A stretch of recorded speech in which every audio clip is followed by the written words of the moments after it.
I've gotten lots of questions about how it's going living in a camper with 3 kids, 2 adults, and a barn as we're building a house. We were originally going to finish the barn so we had lots of space to run around.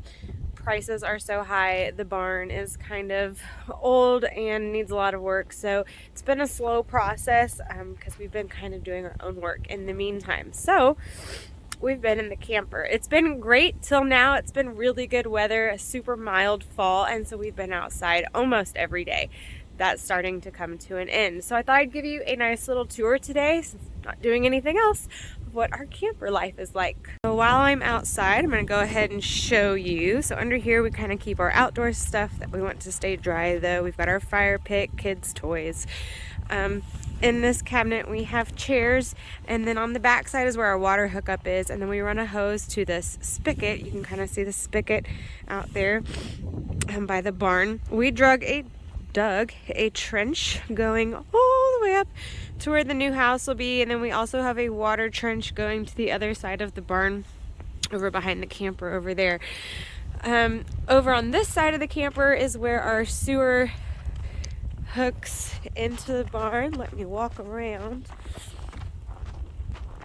Can't really see, but you can kind of see this little pipe. We put in a septic tank. We have a future spot for a bathroom in the barn, so for now we have a spot for our hose to hook into those pipes and drain into our septic tank. This is my little outdoor kitchen area. I love it. Obviously not using it today. But we do lots of cooking outside and eating outside. We're gonna go inside.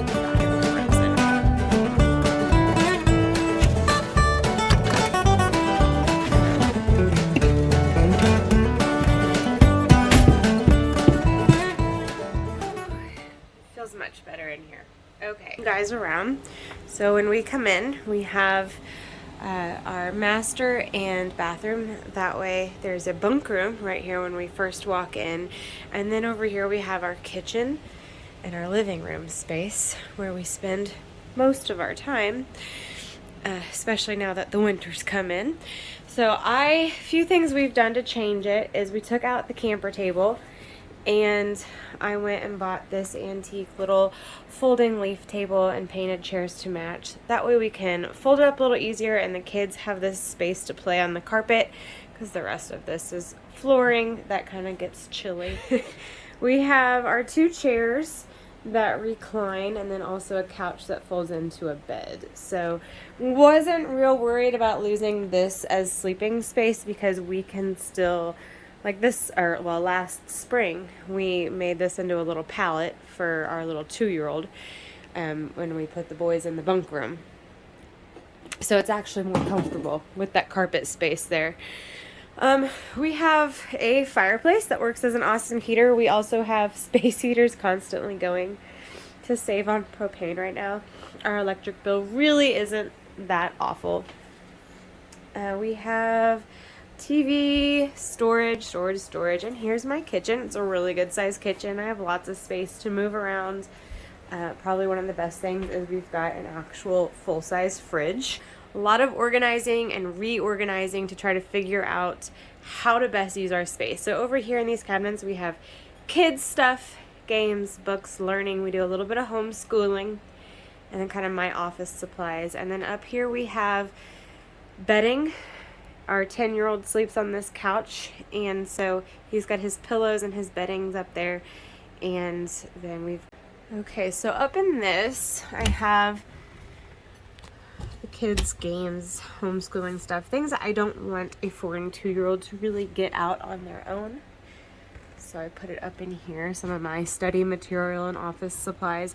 Someone asked what I think is like the most important thing I have in this camper, and what I told them was Ziploc bags. We use Ziploc bags for everything.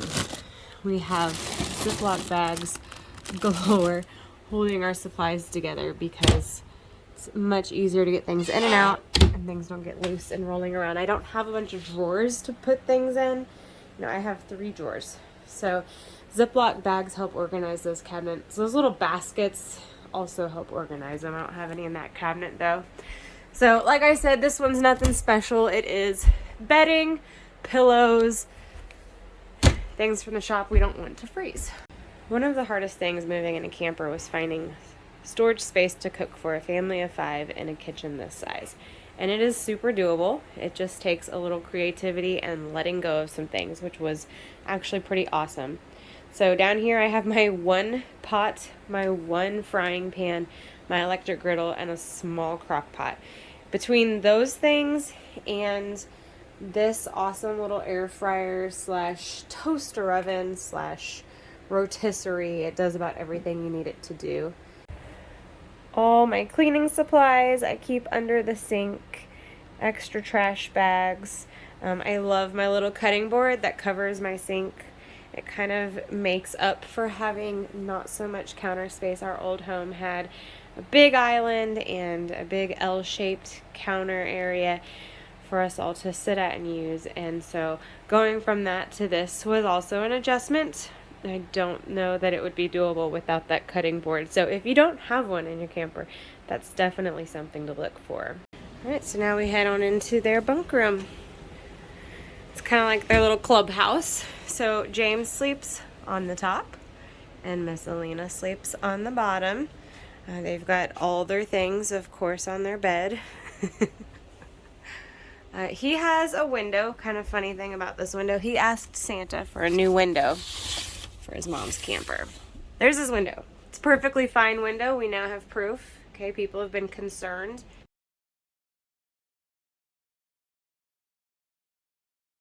The reason he asked for a new window was because he used to have a view of the neighbor's chickens, and he no longer does. He now has a view of our barn, and so he thinks he needs a new window.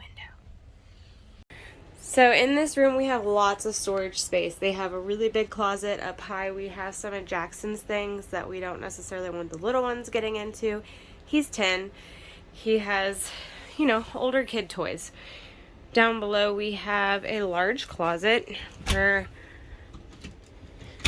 we are able to fit in a little shoe rack and clothes. They all had to pick a certain number of clothes to keep to move into the camper. James and Alina share a drawer. Fortunately at 2 and 4 they're pretty small. So here's like the baskets I'm talking about. These are a lifesaver, and look, more Ziploc bags. So they share a drawer.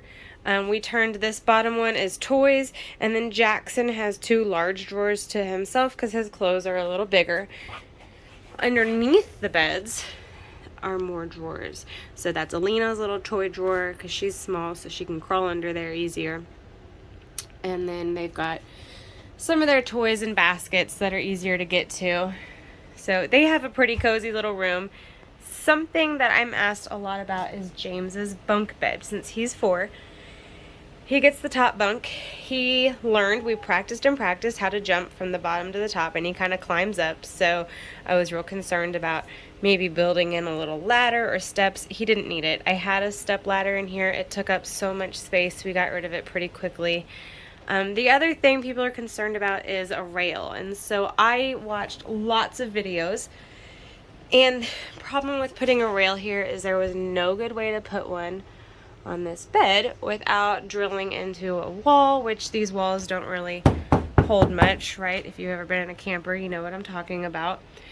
Or drilling something into the bed. And I didn't want to do that, so I found on Amazon these foam bumpers, and they're pretty awesome. You can unzip them and wash them. They have this long fabric that slides underneath their actual mattress and sheets, so their own weight and the mattress keeps that bumper on. Their room stays pretty warm in here. Actually, it gets hot, so a lot of times we don't even have the furnace on, and so we just use a space heater and we kind of stick it out by the fridge, angling in towards their room, and they sleep with their door cracked open, and then it stays plenty warm in here.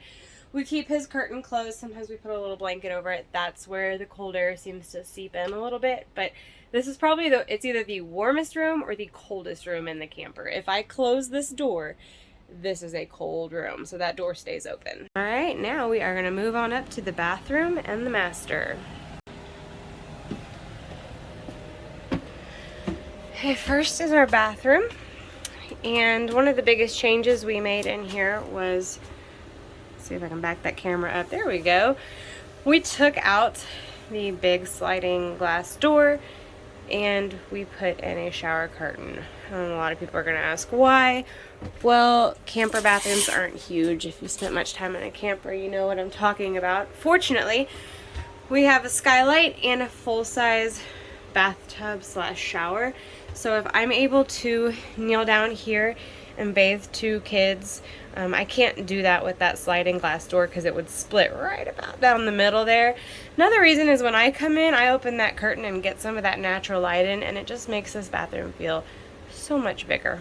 So other than that, pretty typical bathroom. We have our medicine cabinet, toothbrushes, RV toilet paper stash. I ordered it in bulk down there. We got some more in the barn too. Kids' little step stool. So pretty simple little bathroom, but I would say putting that shower curtain in instead of a glass door was a huge space illusion creator for us. And then we can close it when we don't want it open. But okay, then we have the master. So we have a king master in here right now. We have a queen size bed. Our king is still at the old house, but you can see it does fit. I kind of like having the queen in here because it gives us this extra little walking space. Plenty of light, so I've got more lights that I could be turning on. There's another light up there. Big changes that I've done in here. I took down the camper curtain and put in a regular curtain over there. And I also put in actual blinds. So they keep some of that cold air out, which I have it open to show you guys. There we go, our beautiful view of construction land. Let's see, I also put in just some command strip hooks. That's something that you're definitely lacking, is somewhere to hang a jacket, a robe, a wet towel. And then we've got a mirror there. I also put in these little lights for my own little kind of area to get ready. I always forget to turn them off though, not gonna lie. We could have a TV in here. We chose not to. We don't really sit in here and watch TV. We use mostly our phones and tablets and things. We have a really good sized closet. So there's actually a washer dryer hookup back in there. We don't use it. It's pretty small. So we go do our laundry at a different grandparents or great grandparents every week. This room, similar to the kids' room, it is a either cold or hot room. There's not a lot of in between. So if I keep that door open and there's a space heater right there, and this is with no furnace on, then it is hot back in here. It's like all this heat rises to this back room. If I close that door though, hi Tuff. If I close that door though, then it's nice and cold and chilly, and that's how we like it for sleep. So usually that door is closed at night. He's mad about it. Hi. So we don't wear our shoes in here for the most part. We come in, shoes come off here as soon as they're dry or cleaned off, then they go back to your bedrooms. So we try to keep the clutter out of here. It gets tough though when all 5 of us are here. That's pretty hard when we have a bunch of shoes sitting in that little hallway. But there's our home.